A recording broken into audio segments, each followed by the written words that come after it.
From BBC Learning English, this is Learning English from the News, our podcast about the news headline. In this program, Trump assassination attempt, U.S. reacts. Hello, I'm Neil. In this program, we look at one big news story and the vocabulary in the headlines that will help you understand it. And I'm Georgie. So, let's hear more about this story. People in the U.S. have been reacting after an assassination attempt on Donald Trump. Now, an assassination is a murder, and it's the murder of someone important or famous.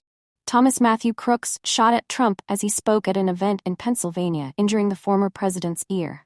One man in the audience was killed in the attack, and 2 others were seriously injured. Security officers then shot the gunman dead, and the exact reason for his attack is unclear. We have a headline which gives us more information about the gunman, Thomas Matthew Crooks. Yes, this one is from Sky News, which is based in the UK. Trump gunman, an outcast who wasn't let on school rifle team because he was a bad shooter. So that headline again from Sky News, Trump gunman, an outcast who wasn't let on school rifle team because he was a bad shooter. Interested in the word outcast from this headline? Okay, so let's break it down and look at the second part. So cast as a verb means to throw something. Yeah. So if we cast something or someone out, it means we throw them away. So we can see this meaning in the noun, an outcast. And an outcast is a person who is cast out, someone who is not accepted by other people. Yes, and it's got a serious meaning, really. It can be connected to people from a different race or class, so it's connected to inequality often. Yes, that's right. But we also use it socially to describe someone who doesn't fit in or doesn't have any friends. And that is the meaning that we see in the headline. The shooter was an outcast. It suggests he didn't really fit in with people. We looked at outcast, someone who is not accepted by society. For example, the business is treating working mothers like outcasts. This is Learning English from the News, our podcast about the news headline. Today we're talking about the assassination attempt on Donald Trump and its impact on the U.S. Politicians across the USA have been critical of the attack on Trump. Yes, President Biden has said that U.S. politics must never be a killing field.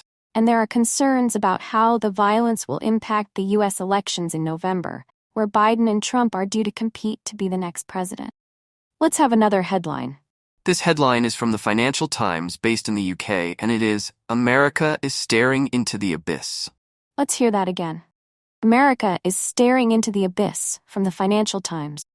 Now, this is an article about the significance of the assassination attempt in American politics. Let's start by looking at this word, abyss. Neil, what does it mean? Well, literally, an abyss is a very big, deep black hole. But of course, there isn't suddenly a deep hole in the USA. The headline is describing the social and political situation as an abyss.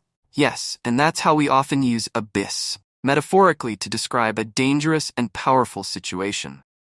Now, if you fell into a real abyss, big hole, that would be a very bad situation for you. You might not be able to get out of it. It would be really scary and dangerous. Yeah, exactly. In the headline, America is staring into the abyss. That means the country is looking at the dangerous situation. Staring into the abyss is a common metaphor, isn't it, Neil? Yes. We also talk about being on the edge of an abyss, and we use that to describe a dangerous, overwhelming, frightening situation in front of us. It is, but it is quite dramatic language, isn't it? We often use staring into the abyss in writing and in headline. We don't often use it in speech. We've had staring into the abyss, facing a large, dangerous situation. So, for example, the company is staring into the abyss of bankruptcy after 4 years without making a profit. This is Learning English from the News from BBC Learning English. We're talking about the assassination attempt on former U.S. President Donald Trump. Since the shooting, Donald Trump has attended the Republican convention. This is where politicians from the Republican Party pick their candidates for the election in November. Thousands of supporters gathered in Milwaukee to cheer on Trump, who wore a bandage on his ear. At the convention, Trump was confirmed as the Republican candidate for president, and he picked J.D. Vance as his candidate for vice president. Here's a headline about Trump's response to the shooting. From the Telegraph, based in the UK. Trump 2.0. Ditches old rhetoric for new mission to unite America.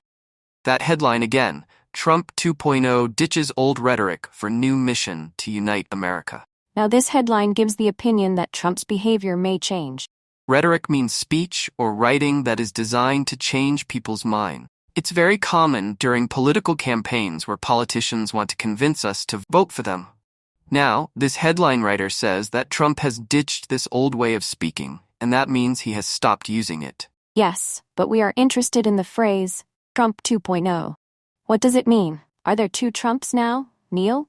So this could be confusing. What you heard in the headline was 2.0. Actually, it's written as a number 2.0, but we say 2.0, and we often say O instead of 0, for example, in phone numbers. But 2.0 comes from technology, doesn't it? So think about gadgets or computer programs. Engineers usually describe the second version of a program or a product as 2.0. Now here it's an adjective we use to describe someone or something that has changed, usually for the better. Trump 2.0. Yes, so it doesn't mean that Trump has literally been reprogrammed, but the headline is saying that following this assassination attempt, he might be like a new version of himself. Now remember that this is the opinion of the article writer.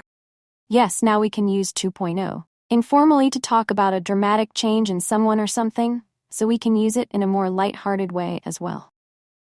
We've had 2.0, a new, improved version of something. For example, Georgie is looking very tired today. She can go home and have a good night's sleep and then come in tomorrow refreshed. It could be Georgie 2.0. That's it for this episode of Learning English from the News. We'll be back next week with another story. To learn English in easy and interesting way, check these playlists. Don't forget, we're also on social media. You will find the link in the description box. Goodbye for now. Bye.